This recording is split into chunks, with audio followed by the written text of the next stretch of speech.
Uma revisão, a gente já fez uma revisão desses negócios, mas a gente vai fazer outra, junto com alguns experimentos legais.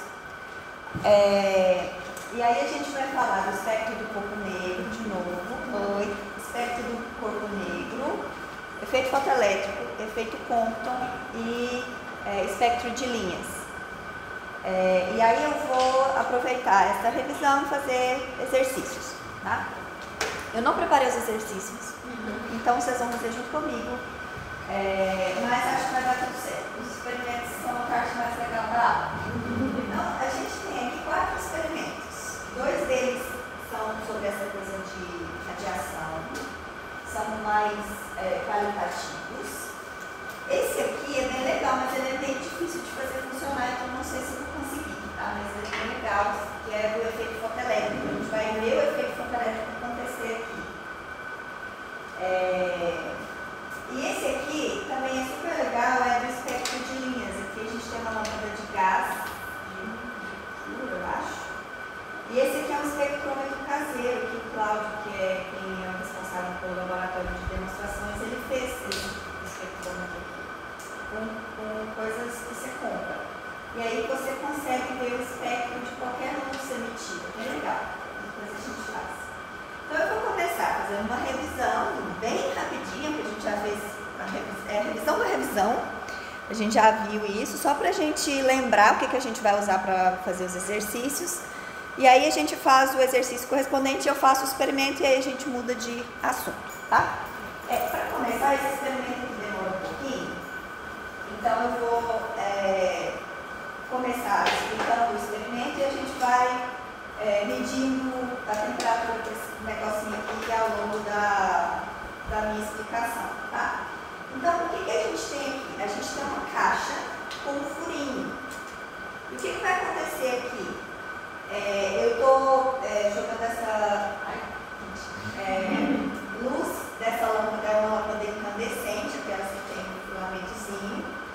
E a radiação emitida por essa lâmpada entra nesse buraquinho e é absorvida pelas paredes da caixa.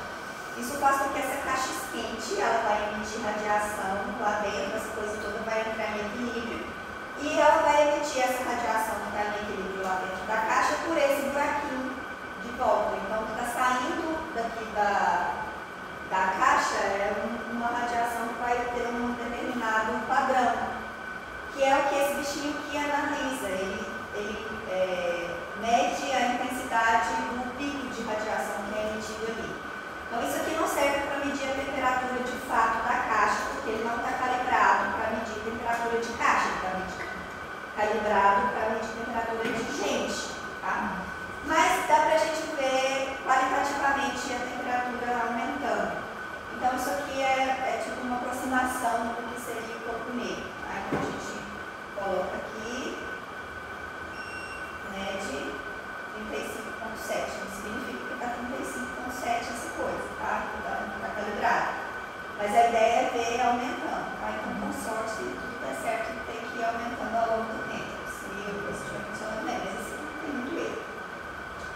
Esse outro cara aqui é o que a gente conhece como espectrômetro de Brooks. Quando você coloca a lâmpada, ele gira. E eu não trouxe o gelo, eu devia ter planejado, mas se você coloca uma coisa gelada aqui, ele vai girar para o outro lado. E fica com esse na cabeça, eu vou explicar depois por quê. Mas é bem bonitinho, né? E reparem aqui que tem um lado claro e um lado escuro, por causa disso, tem a ver com isso. Ok, então, o que a gente quer ver nesse experimento é uma coisa qualitativa da radiação do corpo negro. Então, qualquer coisa que está quente vai emitir radiação eletromagnética. As características dessa radiação eletromagnética dependem do corpo, não só do material, mas formato, várias coisas podem influenciar. E existe uma idealização, que é o corpo negro, que seria o corpo que absorve tudo, e ele também é um bom emissor. Então, é uma idealização, esse cara não existe.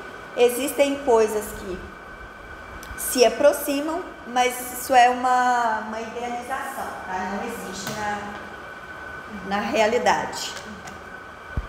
Oi. Uma dúvida. O corpo negro ele absorve todas as frequências, mas ele também emite igualmente em todas as frequências ou ele emite? Não, ele vai. O que ele absorve depende da radiação incidente. Então, o perfil é dado pela fonte da radiação. Ele vai absorver tudo e por causa dessa absorção ele vai esquentar. E aí a radiação que ele emite é por causa da temperatura. Então, não tem a ver com a radiação que está incidente. Tem a ver com essa, claro que tem a ver porque é essa radiação que vai fazer ele esquentar. Mas o que importa é a temperatura. Aí, dada a temperatura, você sabe qual é o perfil da emissão dele. Isso não é verdade para corpos reais, porque para corpos reais você emite um pouco, você absorve um pouco e reflete no outro campo. Então, isso não vai mais valer, porque o que vai sair ali também é essa luz refletida que depende do que está incidente. Mas para o corpo negro não, ele absorve tudo, esquenta e aí emite de acordo com a temperatura. Tá?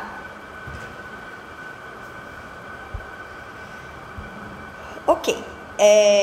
E aí, esse limite idealizado, né, desse corpo, o perfil da radiação que ele emite é chamado espectro do corpo negro. Todos os outros objetos reais vão ter um espectro ligeiramente diferente ou muito diferente, dependendo do quão eles estão longe desse mundo ideal, tá? E aí, o que a gente viu é que existiam umas observações empíricas, né? Existiam leis experimentais que haviam sido estabelecidas para essa radiação. Então, essas informações tinham sido obtidas experimentalmente. Primeiro, a lei de Stefan Boltzmann, que dizia para a gente que a intensidade da radiação que saía aqui do buraquinho tinha a ver com a temperatura, e a relação dessas duas coisas era essa constante de Stefan Boltzmann, temperatura elevada à quarta potência. Para objetos reais, essa coisa vai ganhar uma outra constante, que é a emissividade, que depende do material, depende do formato, dependendo do que você está estudando, o material que você está estudando, essas coisas são tabeladas, tá? Então, por exemplo, o meu marido, ele trabalha numa usina de aço.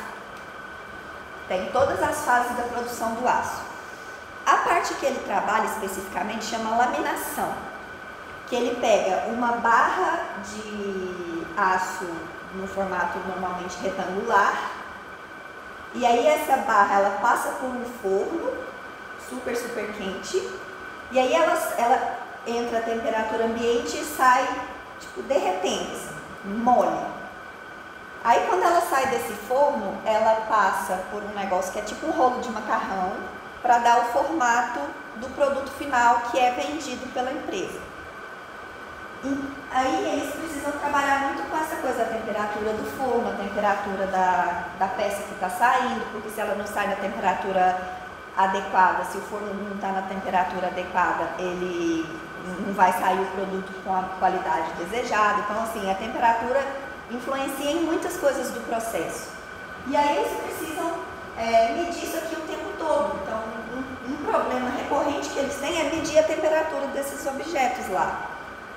E para isso, eles precisam saber, isso aqui tem que estar muito bem caracterizado no produto deles. Então, eles têm que saber exatamente qual é o aço, quais são as impurezas, porque tudo isso vai influenciar. E eles medem a temperatura com uma coisa que, obviamente, não é tão simples, mas que é o mesmo princípio de funcionamento, porque eles não podem encostar nada. Não dá para encostar um termômetro daquele de pôr debaixo do braço num negócio de aço incandescente para derreter. Então, eles têm coisas desse tipo que estão calibradas para aquele aço específico para poder tirar a temperatura. Então, isso aqui tem tipo 1000 aplicações, tá? Reais. Assim. Não está entendendo? Está com febre?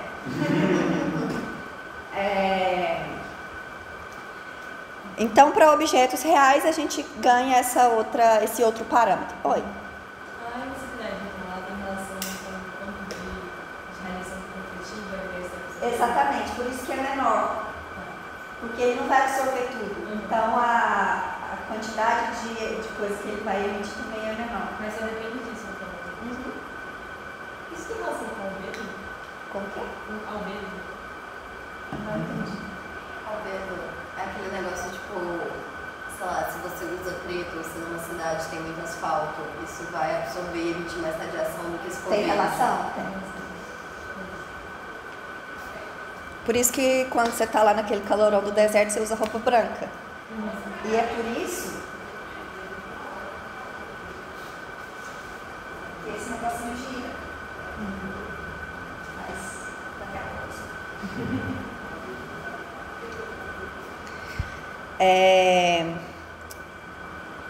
E a intensidade também, que relaciona com a sua pergunta, a intensidade emitida não é distribuída uniformemente, então isso tem um perfil, ele emite em todas as frequências, mas não com a mesma intensidade. Então a gente tem uma função que é a emitância espectral, que tem uma cara que depende da temperatura, isso para o corpo negro. Para o objeto ideal, para um objeto real, eu também vou ter uma coisa parecida, mas a curva vai ser um pouquinho diferente por causa de não estar exatamente igual esse corpo ideal, né? A intensidade, que é o que a gente viu na lei anterior, é a integral de 0 ao infinito dessa coisa aqui. Então isso aqui é como se fosse, né, essa curva está medindo a fração de intensidade que é emitida em um determinado comprimento de onda. Quando eu somo sobre todos os comprimentos de onda, eu obtenho a intensidade total. Tá? Então, a intensidade que apareceu na lei anterior, essa aqui, é a integral debaixo daquele gráfico ali. Tá? E a gente pode observar que todas essas curvas aqui, elas têm um máximo. E esse máximo é característica, é uma função da temperatura. Tá? Então, isso também era determinado experimentalmente. E a relação é conhecida como lei do deslocamento de Wien. Tá? Então, esse lambda máximo e T são inversamente proporcionais. Bom, isso era conhecido experimentalmente, e aí a gente viu, né, não vou entrar em todos os detalhes novamente, mas não existia nenhuma forma de explicar esse fenômeno usando a física clássica, e o que acontece, a maneira que foi encontrada para explicar esse comportamento dessa coisa matemática foi supor que a radiação eletromagnética que está em equilíbrio aqui com a caixa que está lá dentro não é contínua, mas feita de pacotinhos, que são os fótons, e aí com essa suposição você consegue derivar todas essas coisas aqui. Essa derivação não é trivial, precisa de algumas ferramentas que a gente conhece como mecânica estatística, um problema difícil de mecânica estatística, que é saber como que a energia total é distribuída nesses diversos modos, né, de diferentes comprimentos de onda. Então é um problema complexo. Alguns livros, eu não sei se o Moisés faz, mas alguns livros fazem um negócio tipo meio enjambrado, assim, então eles prefiram, se para fazer mal feito, melhor só falar que é difícil e que a gente resolve com mecânica estatística, tá? Mas porque é um problema difícil mesmo, você precisa de outras ferramentas mais complexas que normalmente o pessoal aprende em mecânica estatística. Eu nunca fiz um curso de mecânica estatística, então eu não sei resolver esse problema direito. Eu já vi essas soluções assim, né, meio aproximadas, mas é isso. Ok, então, aqui a gente tem, né, esse experimento bem simplesinho que a gente vê.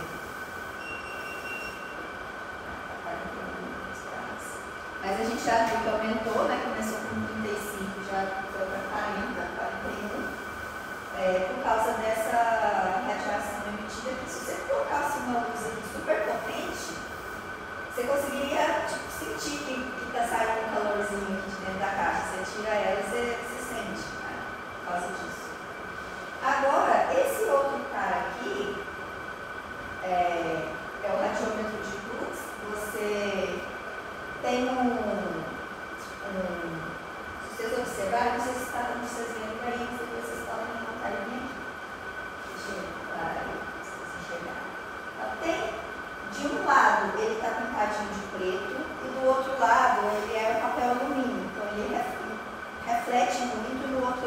absorve muito. Então, quando eu chego aqui com uma lâmpada, o lado preto vai esquentar mais.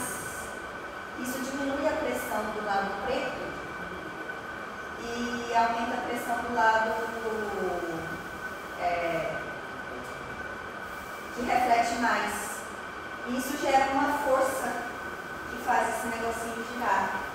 E aí, se eu colocasse agora em vez de uma lâmpada, uma coisa que esquenta, uma coisa que esfria, tipo uma coisa de gelo aqui, ia acontecer o contrário. O preto ia, na verdade, assim, a mudança de temperatura ia ser maior do lado preto também, mas só que diminuindo a temperatura mais rápido. Então, ia aumentar a pressão e ia girar para o lado contrário.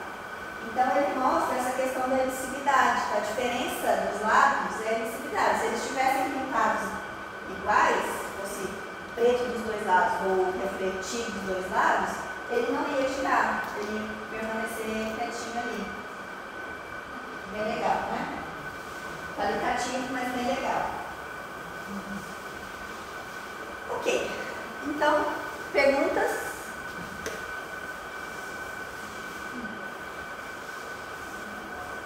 Então, vamos fazer um exercício? Os exercícios eu tirei da prova do ano passado da Poli. Então, acho que é a P2 de 2023, tá? Que tem exatamente os exercícios, acho que só o último que não foi dessa prova, sei lá. Mas é lá do site da Poli, Física 4 para Poli. E nesse exercício aqui, é um exercício dessa parte de espectro do corpo negro, e a gente tem o seguinte problema. Duas estrelas, A e B, emitem radiação térmica como o corpo negro. Então aqui a gente está fazendo uma aproximação, eu tenho a radiação emitida por uma estrela, a gente está fingindo que essa estrela é um corpo negro. Eu não sei o quanto essa aproximação é boa. Depois eu vou perguntar ao pessoal lá do departamento que trabalha com esses negócios de cosmologia, talvez eles saibam responder isso. Se é uma aproximação boa, se é uma aproximação muito tosca, tá? Eu imagino que não deve ser tão ruim não, mas depois eu conto para vocês. A potência PA da radiação emitida pela estrela A, cujo raio é RA, é 4 vezes maior do que a potência PB da radiação emitida pela estrela B, cujo raio é RB igual a 3R. Calcule a razão entre os comprimentos de onda no máximo da distribuição das intensidades da radiação emitidas pelas estrelas A e B, respectivamente. Bom, então aqui ele me deu a potência e a área. Da relação da potência com a área, eu tiro a intensidade. Lembrando que a intensidade é energia por unidade de tempo por unidade de área. Então, se eu multiplico a intensidade pela área, eu obtenho a potência. O exercício me deu a potência, me deu a área, então eu consigo tirar a razão entre as intensidades. A intensidade está relacionada com a temperatura pela lei de Stefan-Boltzmann.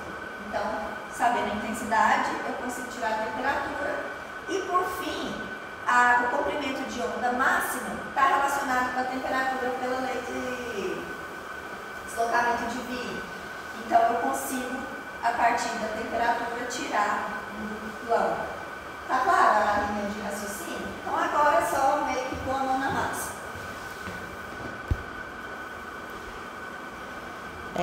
Lambda T.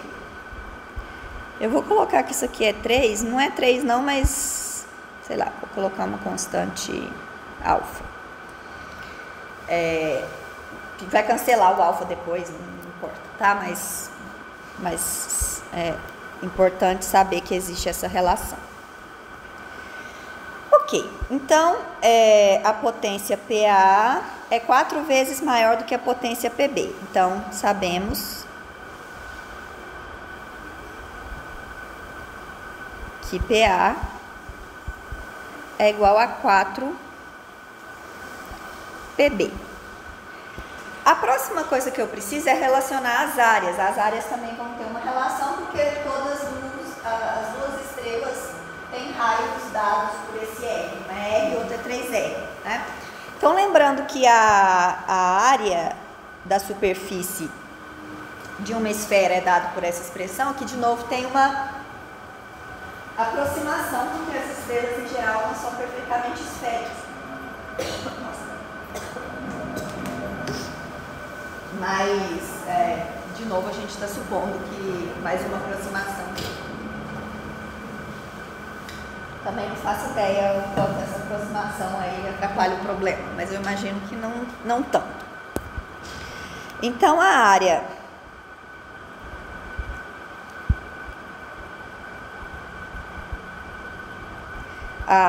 da estrela A é 4πr ao quadrado e a área da estrela B é igual a 4π 3r ao quadrado, que é igual a 4π vezes 9r ao quadrado. Bom, vou deixar assim, porque esses 4π depois vão cancelar, tá? Então, a intensidade emitida pela estrela A é a potência dividido pela área então é PA sobre A, que é 4PB sobre 4πr ao quadrado, e a intensidade emitida pela estrela B é PB sobre área B, que é PB sobre 4π vezes 9. Deixa eu colocar assim.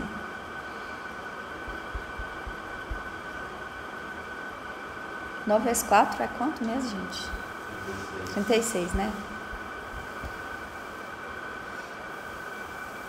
Ok. E aqui corta, né? Então, a intensidade B é 1 sobre 36 vezes a intensidade A.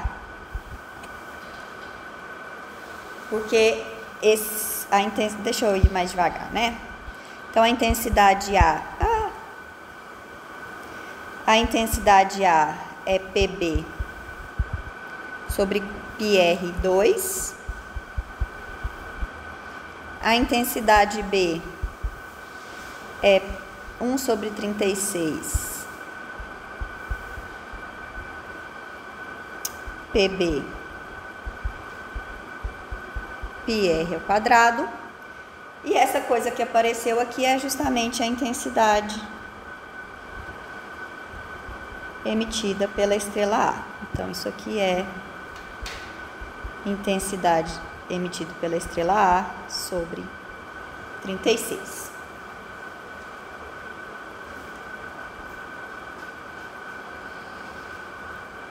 Tá claro até aqui?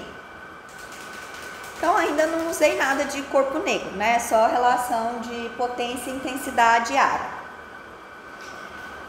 Ok, agora a gente vai usar a lei de Stefan Boltzmann. Então, como a intensidade é sigma TA4, sigma TB a quarta é igual a 1 sobre 36 sigma TA a quarta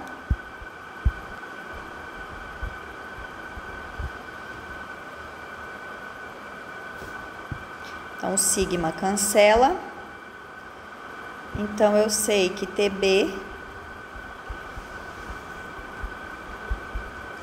é igual a 1 sobre raiz quarta de 36 TA.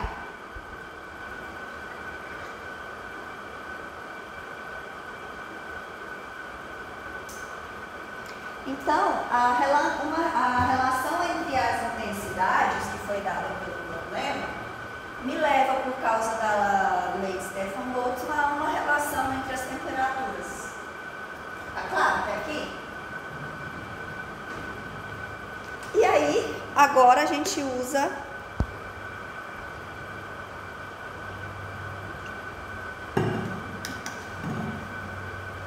deixa eu adicionar uma página aqui.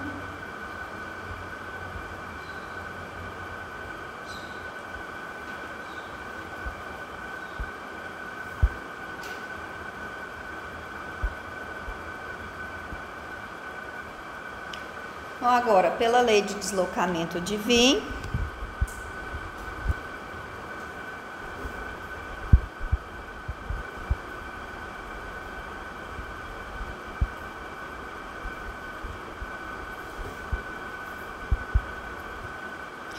eu sei que lambda max vezes a temperatura é igual a constante alfa.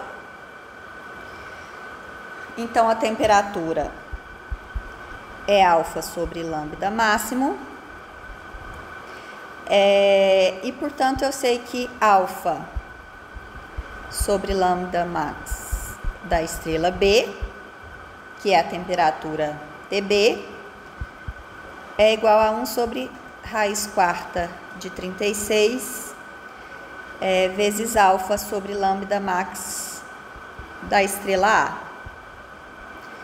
Então, aqui corta os lambdas, os alfas, e, portanto, a razão lambda max A dividido por lambda max B é igual a 1 sobre raiz quarta de 36.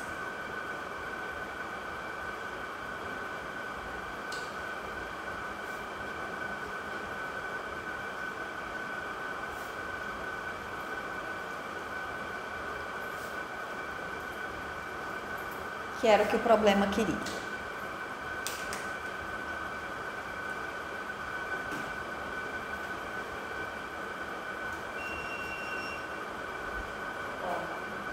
está medindo nada.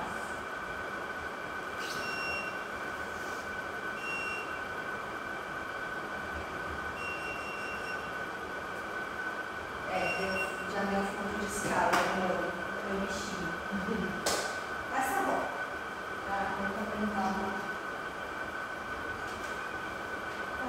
Olha, não sei de verdade.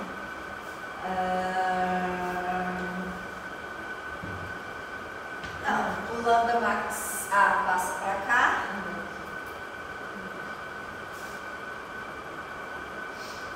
Então, vocês veem que esses exercícios dessa matéria são todos assim, bem simplesinhos, não dá muito tentamento, é só aplicação direta, quase direta dessas leis, tá?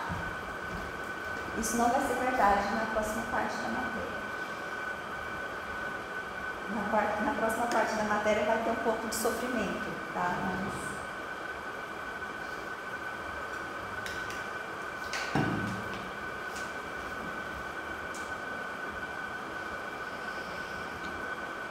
Ok, perguntas aqui? Tranquilo, né? Ok, então vamos voltar lá no nosso... Então, isso aqui a gente já viu.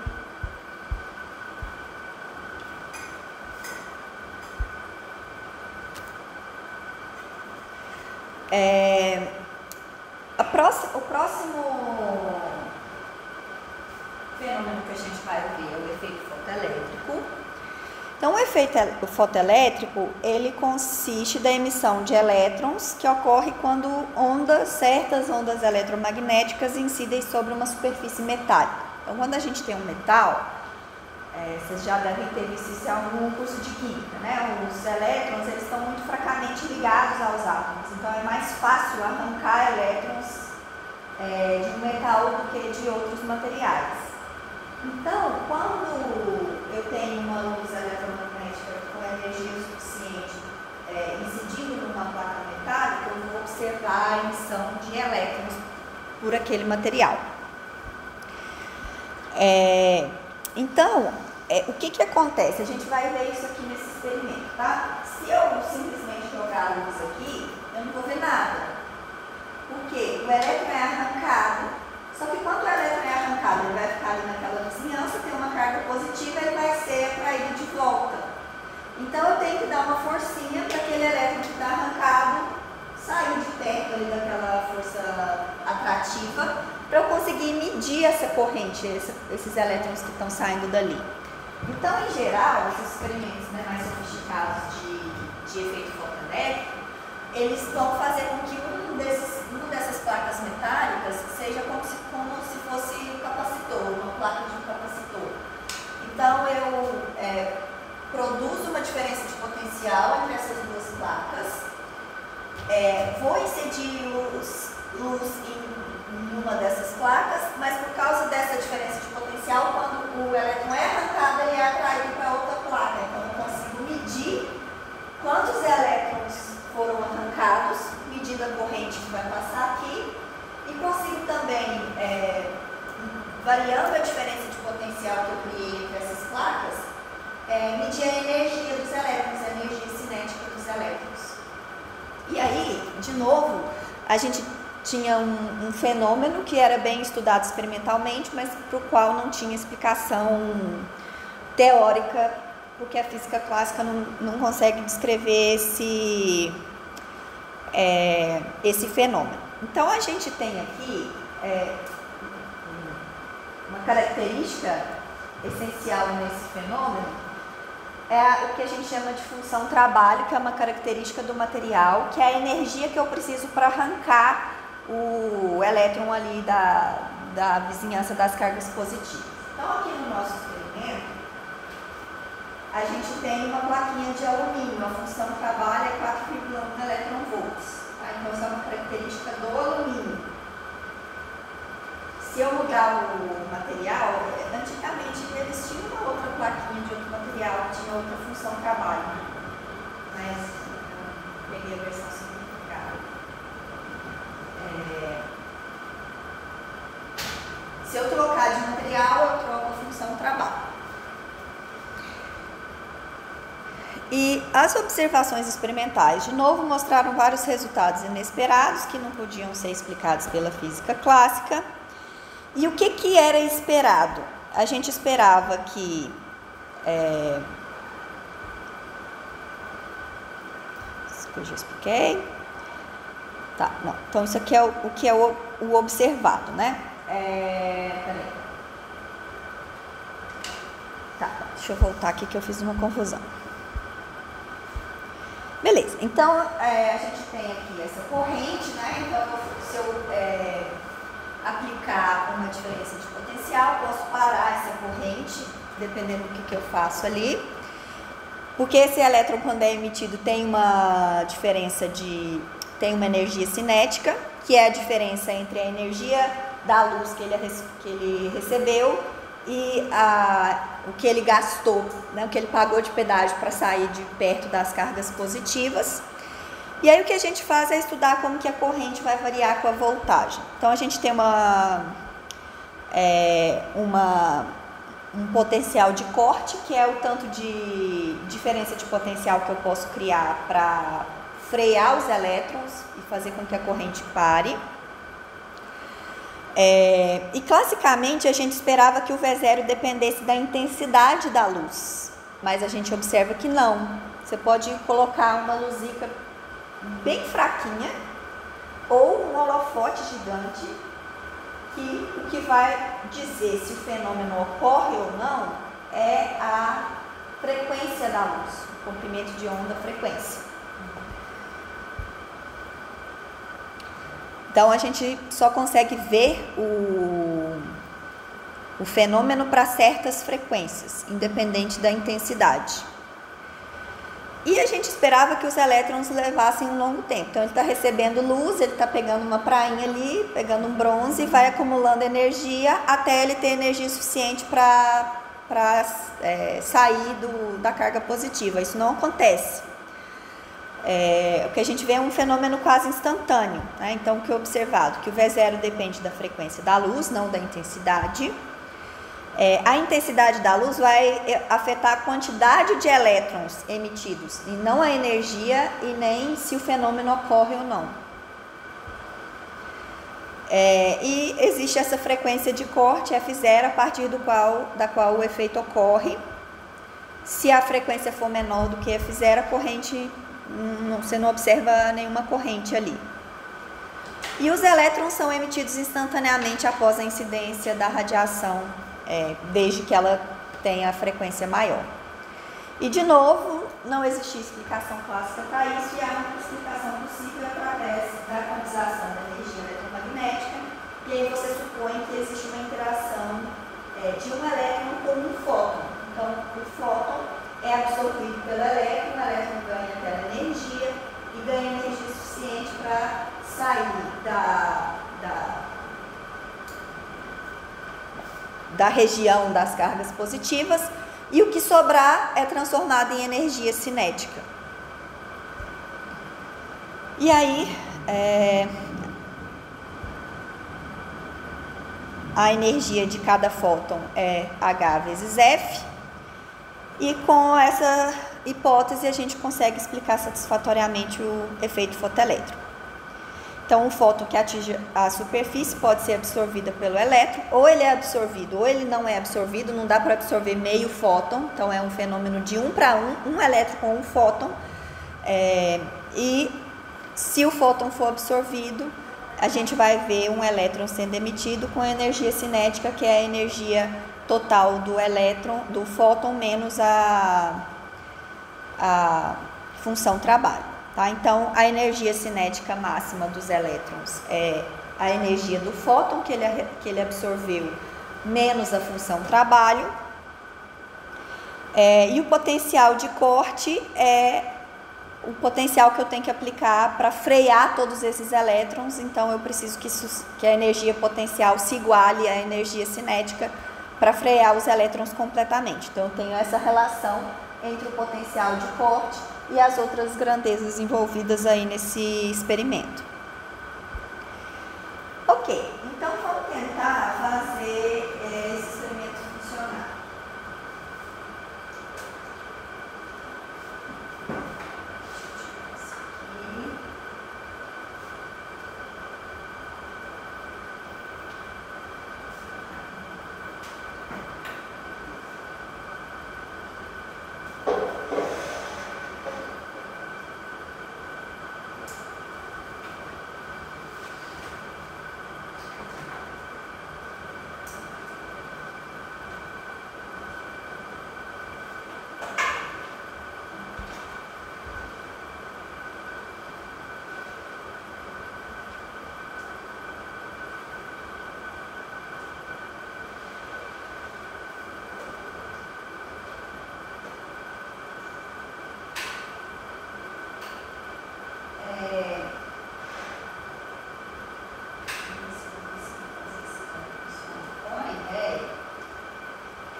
pares.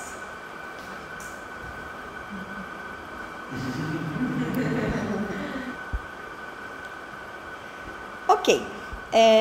Aqui nesse problema, é um problema de efeito fotoelétrico.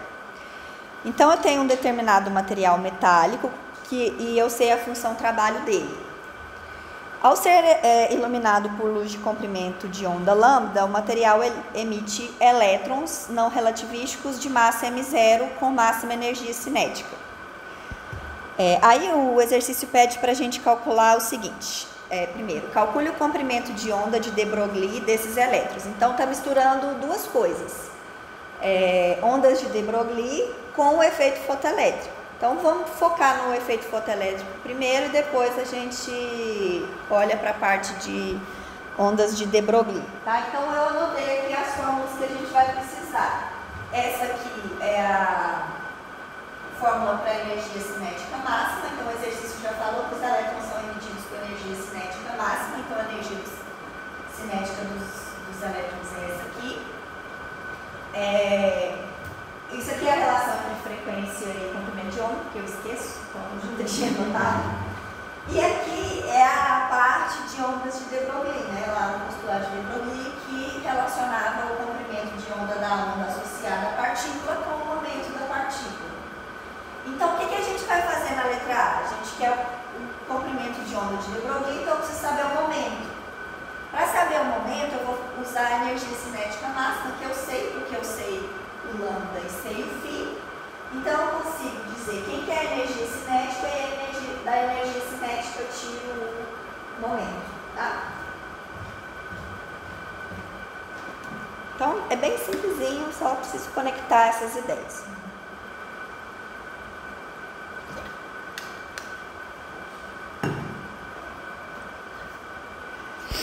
Ok, então, o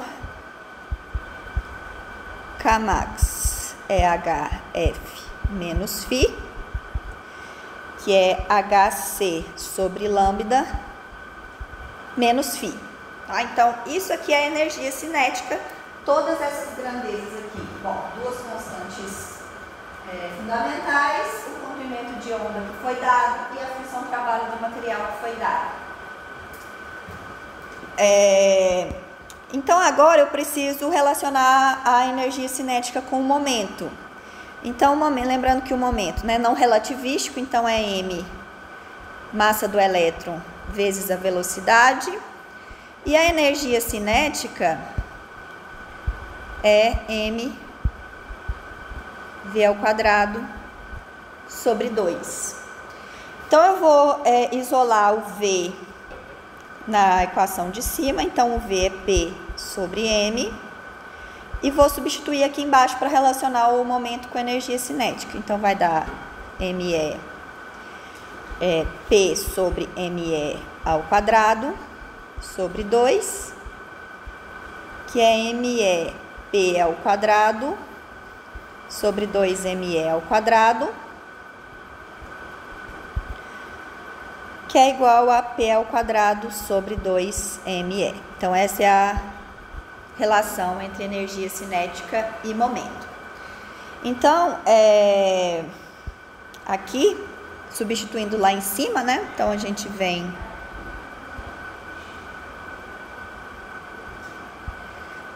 lá de cima, eu vou ficar aqui P ao quadrado sobre 2ME é igual a HC sobre lambda menos φ. Preciso de mais páginas.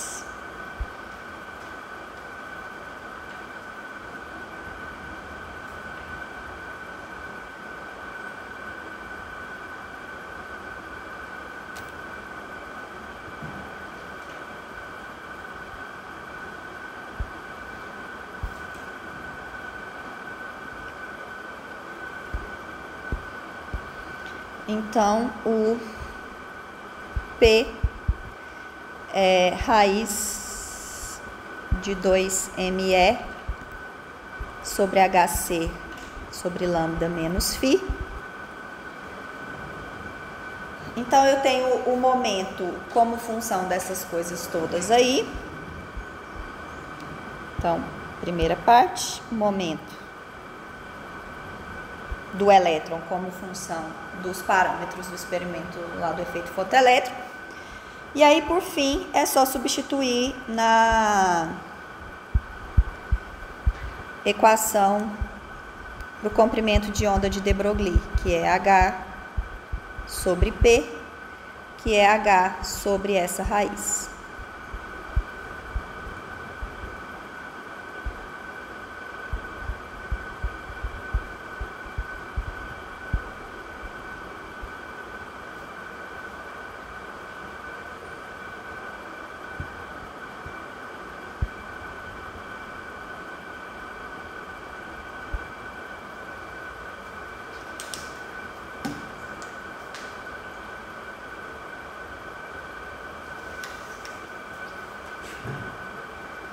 A ideia era ter trazido esses experimentos, um cada aula que a gente fosse fazer, falar do coisa específica, mas foi o caos, então...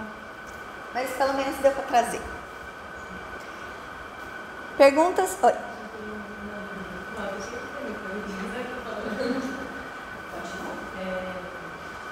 acho que foi uma dúvida, tipo, então imagina que tem esse curso de capacitor, e aí, na minha cabeça, o potencial, tipo, aquele capacitor, dependendo do elétron fazer o caminho contrário ao que ele realmente faz, é isso? Isso.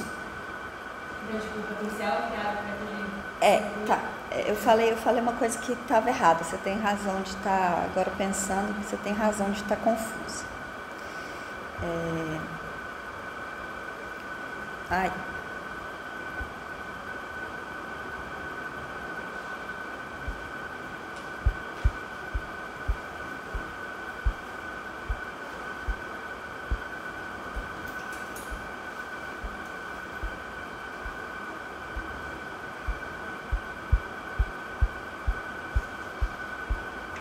Aqui, né? Isso. Aqui, eu tenho que pensar que essa coisa não tinha muito antes. Porque aqui, se você simplesmente jogar aquela luz ali, você não vai observar você não vai arrancar elétron desse material por causa... O Cláudio me falou que é por causa disso, porque você arranca o elétron e ele volta. Mas em experimentos mais sofisticados, que é o que essa figura aqui está querendo historicamente representar, você vai ter uma corrente por causa do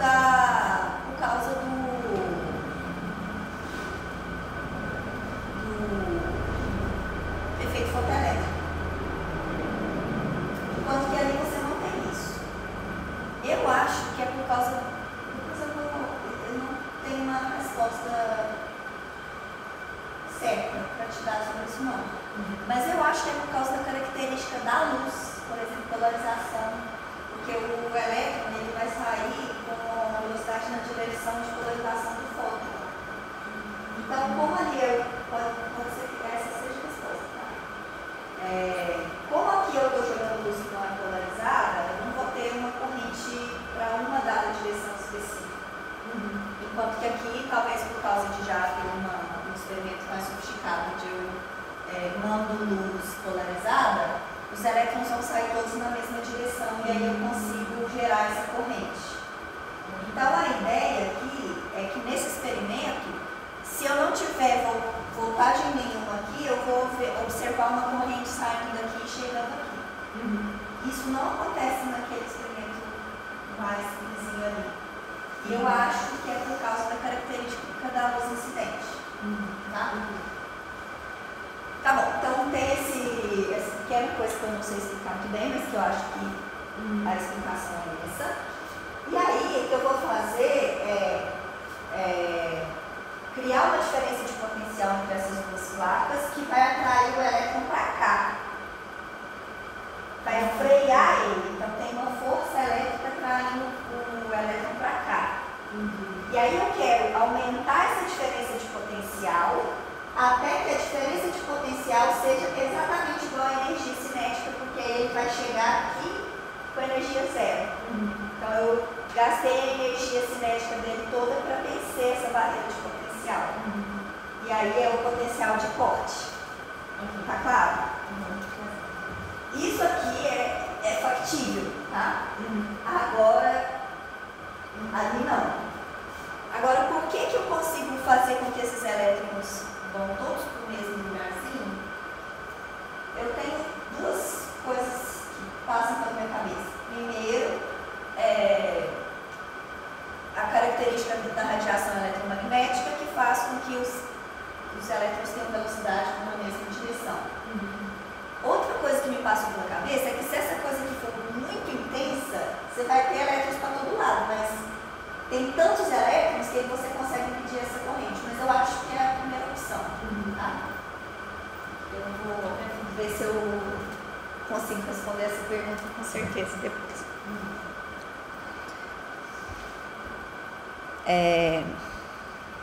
Tá claro? Então é isso que está acontecendo aqui com certeza. Agora, por que esse caso é diferente daquele, não está totalmente claro na minha cabeça não. Mas eu acho que é por causa da característica da luz incidente.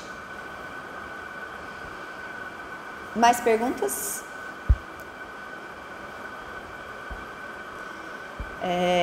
Ok, então essa foi a letra A, né? E na letra B, a letra B é simples. Em qual condição haverá a emissão de elétrons desse material justifique? Um determinado material metálico possui função trabalhosa. Tá, então aqui essa letra B é idiota, tá? Então a letra A é isso aqui. A letra A é simples e a letra B é idiota. E a letra B, eu preciso que a frequência da luz, HF, né, a energia do fóton, tem que ser maior do que a função trabalho. Então, HC sobre lambda tem que ser maior do que a função trabalho. E, portanto, lambda tem que ser menor do que HC sobre φ.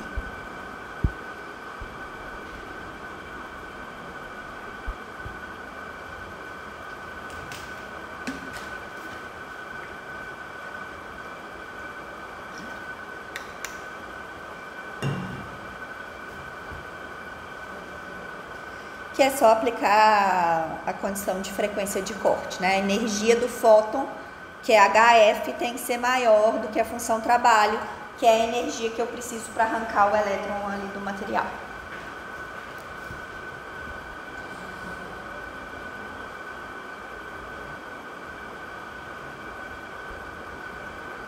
Tá claro? Próximo, tem que voltar lá, né, nossa revisão. O próximo fenômeno que a gente viu, né, nessa parte da matéria foi o efeito Compton. Não tem experimento do efeito Compton, porque não dá para fazer com coisas assim tão triviais.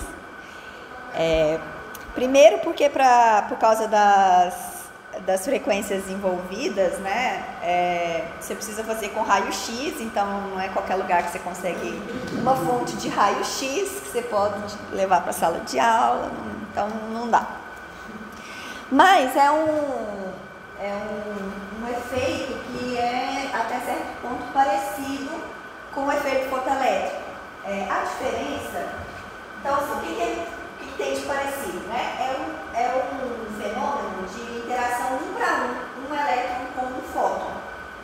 No efeito fotoelétrico, o elétron absorve o fóton, ganha energia suficiente para ser liberado do material e a energia que sobra ele ganha em energia cinética. No efeito Compton, o elétron absorve o fóton e aí ele vai, por conservação de energia, conservação de momento, mudar a energia em momento e vai emitir um outro fóton com outra energia, outro momento.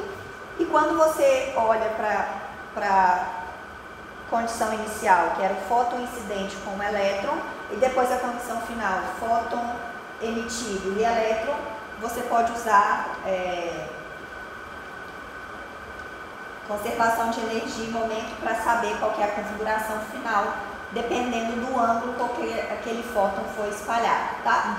Esse é um processo probabilístico, então a gente não vai entrar em detalhes de como acontece essa interação, mas uma vez que eu determinei qual que é o ângulo onde eu estou observando, o fóton que chegar naquele ângulo, o fóton que eu detectei naquele ângulo tem que obrigatoriamente ter aquela energia, aquele momento, por causa da conservação de energia. Então, essa direção determina o que está acontecendo ali, tá? Então, isso vai ser observado, né, por causa das condições aí de comprimento de onda, essencialmente com raios X. E o que acontece vai ser uma coisa desse tipo aqui. Então, esse elétron, aqui a gente, em geral, não consegue medir ele no experimento, tá? Então, o que a gente sabe é as características da luz incidente e as características da luz espalhada. E, de acordo com a física clássica, não deveria acontecer uma mudança de frequência e comprimento de onda. Isso só é explicado quando eu olho para esse fenômeno como uma interação elétron-fóton. E aí o que acontece é isso que eu falei, o elétron absorve o fóton e emite um outro fóton em um outro comprimento de onda, com outra energia e outro momento. Mas a gente pode fingir que são duas bolinhas de bilhar se colidindo e analisar essa colisão assim, igual a gente faz lá no Física 1. É essencialmente isso que a gente faz para chegar na fórmula. Não é uma boa imagem mental, porque nem elétron nem um fóton são bolinhas, mas se a gente fizer assim é exatamente a mesma conta, porque são as mesmas equações de conservação de energia e momento, tá? Ok, então o que a gente observa é que dependendo do ângulo com que eu olho para a luz, porque eu olho para a luz espalhada, o comprimento de onda que eu observo vai depender desse ângulo, por causa das condições de conservação de energia. O fóton espalhado que atende aquelas condições para aquele ângulo vai ter uma energia diferente para cada ângulo. E aí existe uma coisa probabilística, então, quando acontece essa interação, existe uma probabilidade do fóton ser emitido em um dado ângulo com uma determinada energia em determinado momento. Mas uma vez que eu já fixei que o meu detector está ali, eu vou pegar os fótons que foram emitidos naquela direção e consigo determinar quem é aquele comprimento de onda espalhado. Então, eu consigo ver a diferença entre a luz incidente e a luz espalhada, tá? O ângulo ele vai ser definido aleatoriamente. Então, uma vez que chegou o fóton, ele interagiu com o elétron, existe uma chance dele ir para qualquer lugar. Mas uma vez que eu sei que ele foi para aquele lugar, ele obrigatoriamente tem que ter uma energia específica.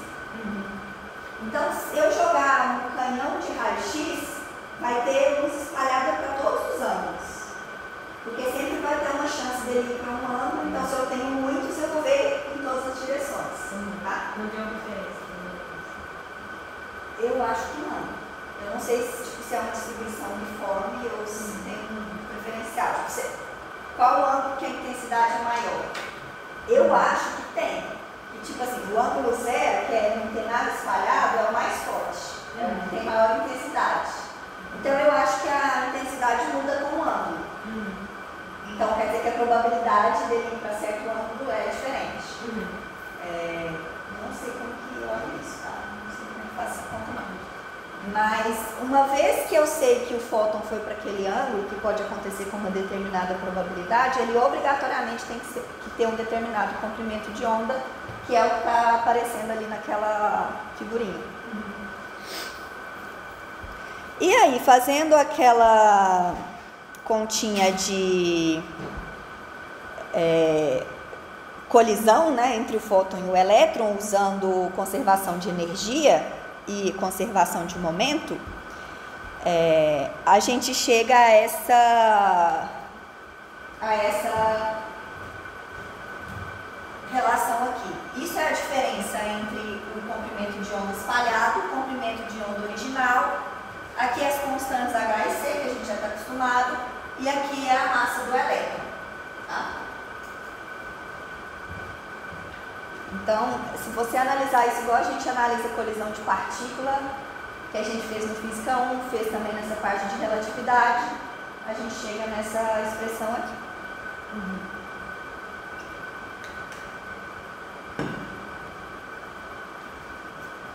Tá claro? Então agora vamos para a nossa questão. Num experimento de espalhamentos de raio-x por um elétron, efeito Compton, foram medidas as intensidades I dos raios-x espalhados para dois ângulos de espalhamento, como mostrados na figura, onde lambda 1 é igual a tanto. Eu não quero saber desse número, porque eu não vou fazer a conta numérica, mas só vamos montar a equação. E o lambda 2. Então, ele me deu a luz incidente e a luz espalhada. Então, eu sei o lambda, que naquela fórmula seria o lambda linha e o lambda. Tá? Então, do jeito que está escrito lá naquela fórmula, esse cara aqui é o lambda e esse cara aqui é o lambda linha. E aí, o que o exercício pergunta na letra A na medição da figura do lado direito, qual é o ângulo de espalhamento θ? Que nada mais é do que uma aplicação direta daquela fórmula, tá? Então, eu sei o lambda 2. Lambda 2 é igual a lambda 1 mais H sobre MSC, 1 menos cosseno. Ali na outra eu tinha chamado de φ, então vou chamar de φ aqui, tá? Só para manter a notação que eu tinha usado na aula. Então, esse cara eu sei, esse cara eu sei, esses caras aqui são tudo constantes que eu olho na internet, então é só substituir esses valores aí, tá? Então, eu sei que lambda 2 menos lambda 1 é igual a H sobre MSC, 1 menos cosseno de φ. Então, lambda 2 menos lambda 1 vezes MSC sobre H é igual a 1 menos cosseno de φ. Então, cosseno de φ é igual a 1 menos MSC sobre H, lambda 2 menos lambda 1.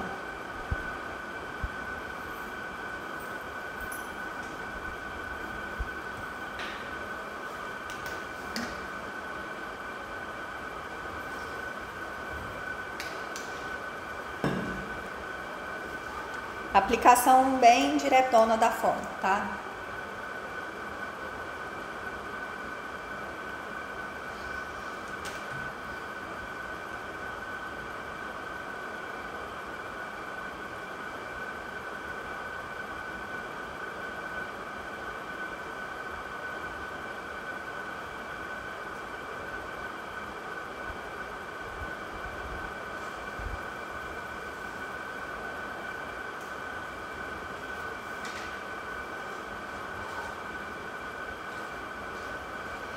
Perguntas?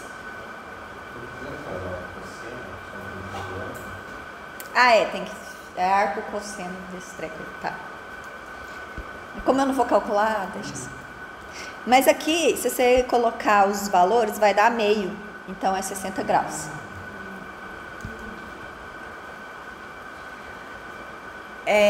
A letra B pergunta qual que é a energia cinética do elétron após o espalhamento. Expresse sua resposta em termos dessas coisas todas aí, tá? Então aqui é simplesmente um problema de conservação de energia.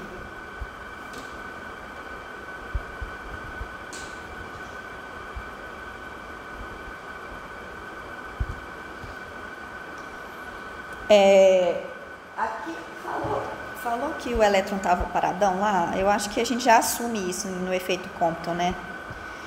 Então, assim, o elétron está quietão lá, eu assumo que ele está parado, velocidade zero, então ele só tem a energia de repouso. E aí, essa aqui é a energia do fóton incidente, e essa aqui é a energia do fóton espalhado, e essa aqui é a energia do elétron depois da colisão, entre aspas. Então, isso aqui é a energia do fóton incidente,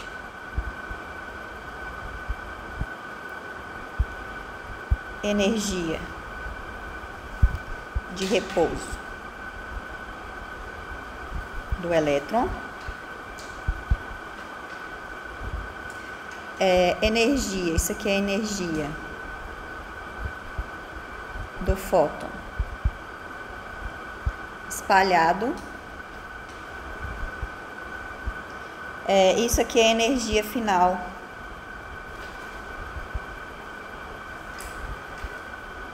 do elétron. E a energia final do elétron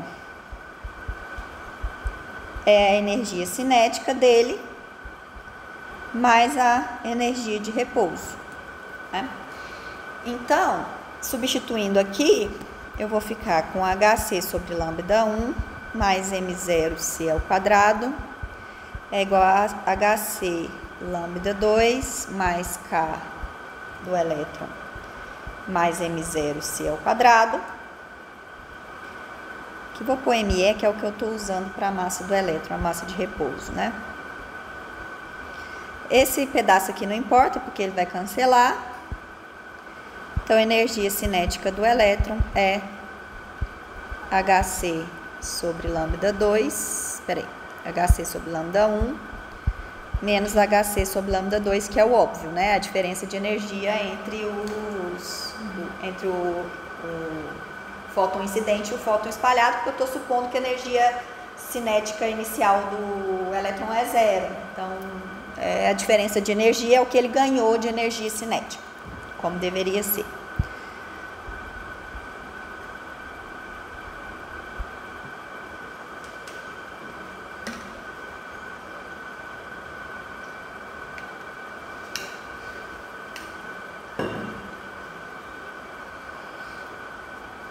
Perguntas bem simples, né? E aí, a letra C pede qual é a equação para delta lambda para qualquer ângulo delta se os raios X fossem espalhados por prótons em repouso ao invés de elétrons. Qual que é a diferença aqui entre essas duas situações? A massa. Então, é só substituir a massa do elétron pela massa do próton. Então, essa parte é meio que trivial. Então, é lambda' menos lambda é igual a HC sobre a massa do próton 1 menos cosseno de φ. E aí,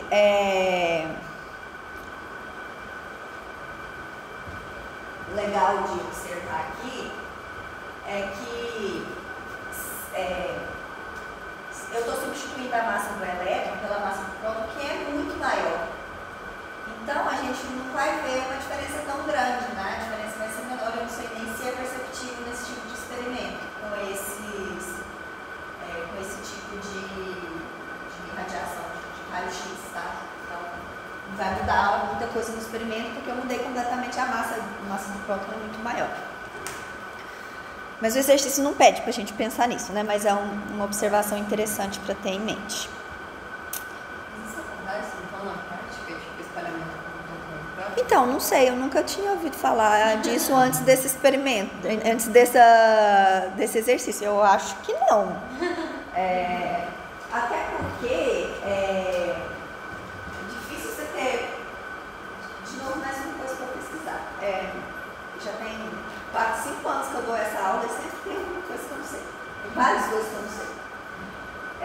Mas, porque espalhamento com elétron é mais fácil você isolar o elétron. Ou até, por exemplo, em materiais, por exemplo, como metais ou outros tipos de materiais, os elétrons estão livres ali nas camadas mais superiores, ou é mais fácil você ter elétrons para fazer esse tipo de experimento, porque você tem um próton isolado. Então, eu acho que isso é uma outra dificuldade adicional, e não só porque você não vai observar o efeito. Mas vamos procurar, sabe? Pode ser que tenha. Eu nunca tinha escutado falar, mas pode ser só porque eu não conheço muito dessas coisas mais experimentais. Ok. Beleza. Então vamos... Opa.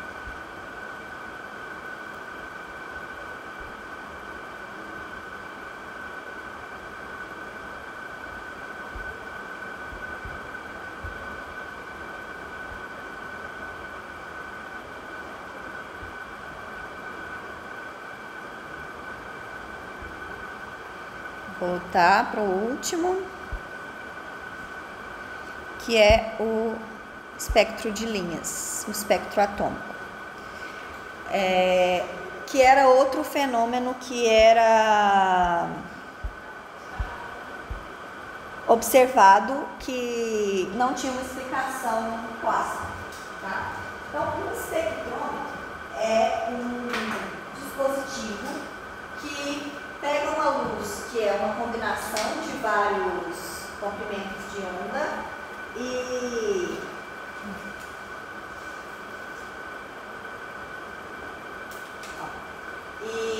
separa esses comprimentos, essa luz, em feixes com comprimentos de onda bem definidos. Então, por exemplo, a luz que está vindo aqui, ela não é uma luz, a gente percebe ela assim porque ela é uma combinação de várias coisas e dá essa sensação de luz branca. Mas se eu pego um cara como esse aqui e olho para ele, eu vejo o espectro dividido, porque o que ele faz é desviar a luz de cada comprimento de onda de uma quantidade diferente. Então, a luz de um certo comprimento de onda aparece em uma localização diferente do outro comprimento de onda, então eu vejo essa coisa espalhada. E quando a gente observava a luz emitida por um certo gás, a gente observava esse espectro de linhas aqui, tá? Que é uma assinatura do material. Se eu tenho uma luz de hidrogênio com gás de hidrogênio, ela sempre vai ter aquela mesma assinatura. Então eu consigo, a partir disso aqui, descobrir qual que é o material, qual que é o elemento que está emitindo luz. Isso também não tinha uma explicação clássica, e ela veio com essa hipótese de quantização, juntando quantização da energia no átomo com a quantização de energia da luz. Então agora eu tenho o elétron podendo ocupar apenas níveis de energia discretos, que é a quantização de energia que veio com o modelo atômico de Bohr, que depois a gente vai derivar a partir da equação de Schrödinger, exatamente, vai resolver a equação e a gente vai sair exatamente os níveis de energia do átomo de hidrogênio. Então a gente vai entender direitinho essas linhas aqui. E aí o que acontece é que quando o elétron passa de um nível de energia para o outro, ele emite um fóton daquele comprimento de onda específico, e a gente consegue enxergar isso através desse espectro, tá? Esse carinha aqui, então o que vai acontecer? Está entrando luz por essa frestinha, aqui dentro tem um parafernália que não é tão difícil assim, é um pedaço de CD. Vocês nem devem ter usado muito CD na vida de vocês, né? Vocês são jovens, mas eu usei bastante. E um CD, ele é o que a gente chama de uma rede de difração. E a difração, vocês lembram que a gente viu aquele experimento da fenda dupla naquela outra aula? Acho que foi semana passada, não? Foi semana passada? Não, é passada. Mas vocês lembram que a fenda dupla separava em vários pedacinhos? A diferença, a distância entre aqueles feixes depende do comprimento de onda. Então, se eu tenho a difração, onde vão parar os máximos e os mínimos, depende do onda. Então essa rede de difração do CV, o que ela faz é separar muito aqueles máximos e mínimos, de maneira que a gente vê só um máximo, de tão separado que eles estão. E aí, como o comprimento de onda muda a posição dos máximos, eu vejo as cores separadas. Então é isso que está acontecendo aqui essencialmente. Eu devia ter trazido um, na pandemia eu fiz com uma caixa e um pedaço de CD, está na minha sala. Depois eu trago. E aí a gente consegue ver com isso aqui o espectro de qualquer luz, né? Qualitativamente, mas a gente consegue perceber. E aí, essa lâmpada aqui, tem que ver, porque hoje em dia as lâmpadas são de LED, e aí não é lâmpada de gás, então você vê o espectro contínuo, mas eu acho que essas aqui são antigas.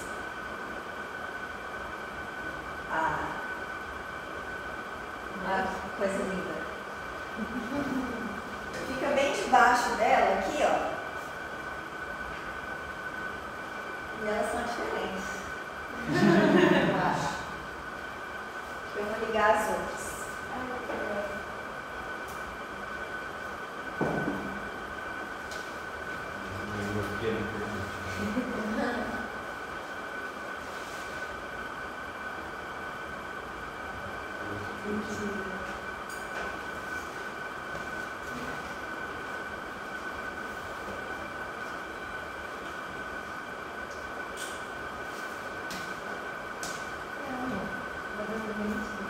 Não é legal?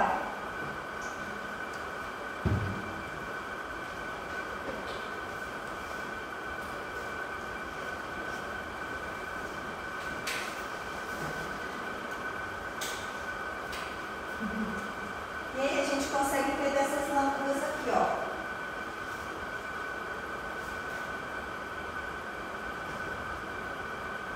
Esse aqui eu acho que é o mesmo desses. Eu acho que são as duas lâmpadas. Essa aqui é de mercúrio, então eu desligo essa e ligo essa.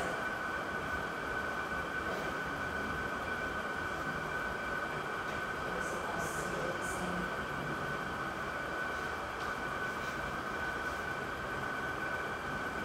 Esse aqui já dá pra ver que é diferente. Agora esse aqui é o mais legal. Não é legal? Vou dizer mais legal. Esse aqui é bom pra comparar. Porque esse aqui, como é lâmpada incandescente, o espectro é contínuo. Pensa. Aí você vê o colorido todo, você não vê as linhazinhas igual ao outro.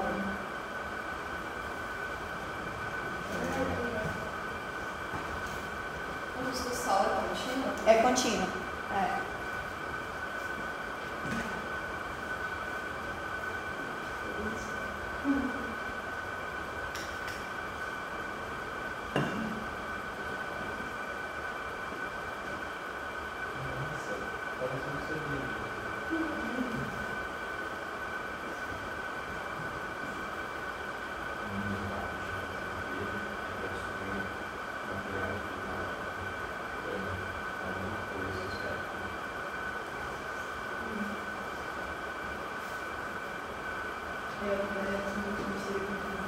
Sim.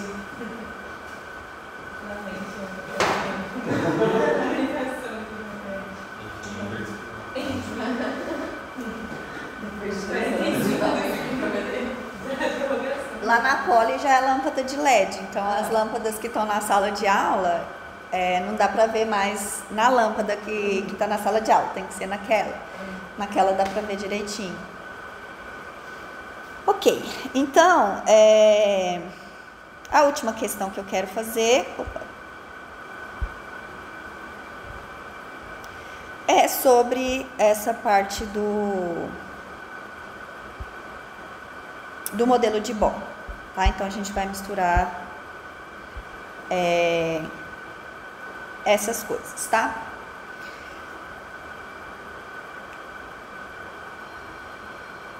Ok, então, nessa primeira parte da questão, a gente tem o seguinte: no modelo de Bohr, o átomo de hidrogênio, um elétron com carga E e massa de repouso M0, percorre uma órbita circular estável de raio R, tal que o modo do momento angular obedece à regra de quantização L igual a NH bar.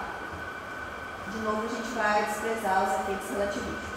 E aí, na letra A, está pedindo para a gente calcular a velocidade do elétron em termos de N, E e M0. Então, eu estou supondo que ele está em determinado nível de energia, então ele está fazendo uma órbita circular com momento angular fixo, igual a NH barra, e eu quero calcular a velocidade. Tá?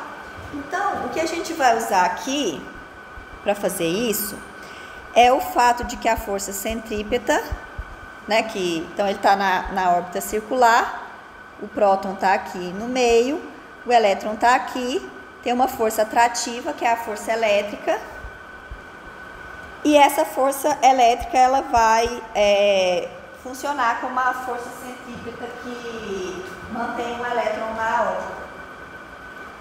Então, o que eu vou fazer aqui?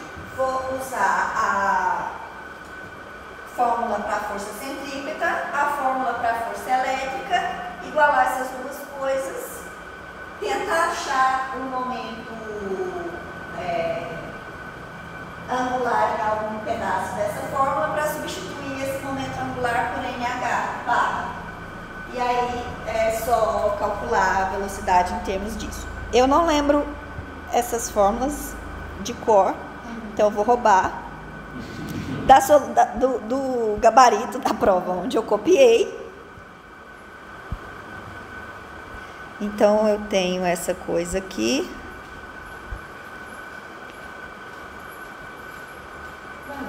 Oi. Eu vou ver que você meio nada a ver, assim. Mas a força gravitacional entre o elétron e o próton é completamente Ela é tipo muito pequena perto da força elétrica. E isso é verdade de maneira geral. E é por isso que é difícil você detectar certos fenômenos gravitacionais. A força gravitacional é muito fraca perto de outras interações, como por exemplo a interação elétrica. Inclusive, nessa interação do átomo de hidrogênio, tem outras correções que aparecem, que são, por exemplo, a interação da órbita do elétron com o spin do elétron, porque carga em movimento gera campo magnético e o spin responde ao campo magnético. Então, o fato do elétron estar em órbita faz com que haja um acoplamento da órbita com o spin. Isso não é coisa que a gente vai ver no curso, mas é uma correção, digamos assim, para a energia que a gente vai derivar através da equação de Schrödinger, que a gente não considera esse efeito. Então, tem o que a gente chama são métodos perturbativos. A gente vai começar com o próton elétron e a gente nesse curso vai resolver usando somente a interação elétrica. Mas existem outras interações, só que elas são muito mais fracas. E não dá para resolver a equação de Schrödinger se a gente colocar essas interações junto. Então, o que a gente faz é usar métodos perturbativos. Você começa com a solução mais simples e vai adicionando correções, e existem métodos já bem definidos lá da física quântica que servem para calcular isso. Mas eu nunca vi a gravidade entrando. Então eu acho que é tipo assim, na lista de correções a gravidade tipo, ninguém liga. Mas por que ninguém liga? Porque é muito fraca, a interação é muito fraca. Ok, então essa é a expressão para força centrípeta e essa é a expressão para força elétrica, tá? E agora, então vocês observem que aparece aí a velocidade e agora eu tenho que dar um jeito de aparecer o momento angular. Eu acabei de olhar, eu esqueci M0VR. Então o L é igual a M0VR. Então eu vou dar um jeito de aparecer esse M0VR aí, tá? Então eu vou fazer o seguinte, eu vou jogar esse R ao quadrado para lá, então eu vou ficar com R ao quadrado, M0V, o outro V eu vou deixar separado, e aqui tem um R dividindo, né? Isso é E ao quadrado sobre 4π ε0, R ao quadrado eu já passei para o lado de lá, tá claro? Então, eu corto esse R com o R lá de cima. Então, vai dar exatamente o que eu quero. M0VR vezes V é igual a E ao quadrado 4π ε0. Esse M0VR é o L. Então, LV igual a E ao quadrado sobre 4π ε0. E agora, pelo modelo de Bohr, né, pela suposição de Bohr, o L é igual a NH barra. Então, eu substituo NH barra ali.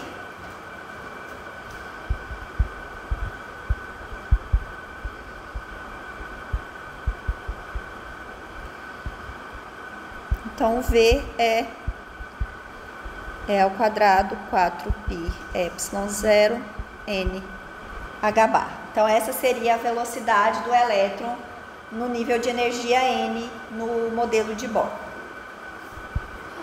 Oi. Qual que é essa notação? Tipo, esse cortezinho no H? Ah, o H barra é H sobre 2π.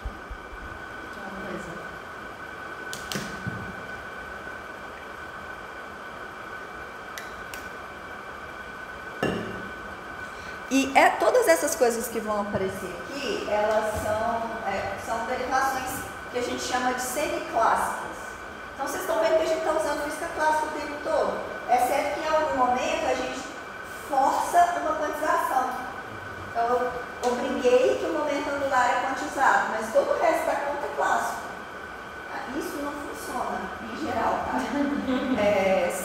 São exemplos muito específicos onde essa análise vai dar o resultado correto. Então, é uma coisa que, às vezes, assim, quando estão aprendendo os primeiros cursos de física quântica, alguns professores gostam de fazer muito essas contas, porque, assim, você vê a natureza da quantização aparecendo, mas você ainda não usa o arcabouço matemático da física quântica todo, que é mais complicado, como vocês viram no último aula, né? Que é um tanto de coisa nova, assim, é uma doideira danada. Só que isso aqui é problemático, porque isso aqui, assim, são poucas coincidências onde esse método funciona, né? Então, não tem jeito. Isso aqui são curiosidades quase, que é uma sorte que a análise semiclássica coincidiu com a real. São só coisas mais simples onde isso vai funcionar. Então, toda essa ideia de que tem uma órbita bem definida, tem uma posição bem definida, uma velocidade bem definida, tudo isso morre quando a gente vai para o formalismo completo da física quântica, tá?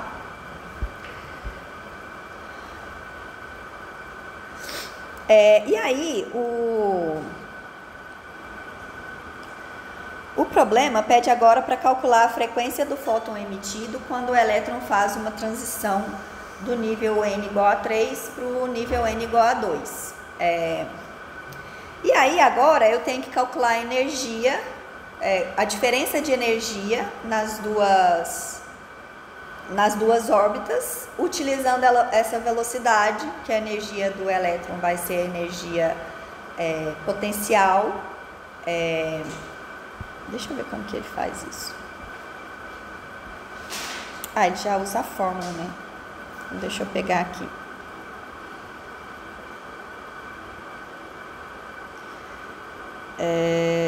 HCRH sobre N ao quadrado. Eu não falei muito sobre isso, né? Mas aqui o importante não é exatamente, para mim,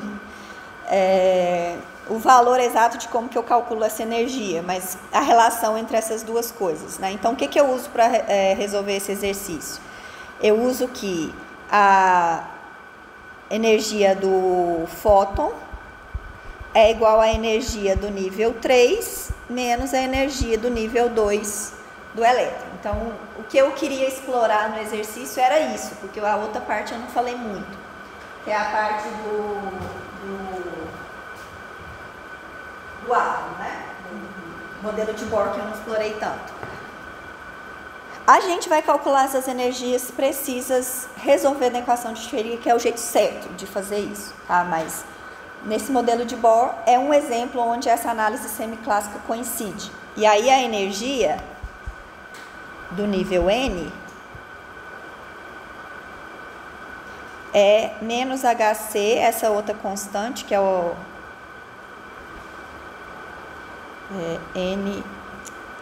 NHC,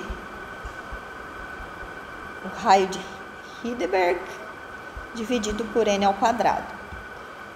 Isso aqui, depois a gente vai ver como que se expressa esse R em termos de constâncias mais fundamentais.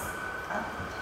Então, aqui é só substituir essa coisa. Então, vai ser menos HC RH sobre 9, mais HC RH sobre 4. Esse aqui não é tão importante, tá? O mais importante para mim era explorar essa coisa aqui. Eu acho que os exercícios que estão nas atividades do Moodle, essencialmente vão precisar disso, não vão precisar muito dessas coisas de modelo de Bohr, não.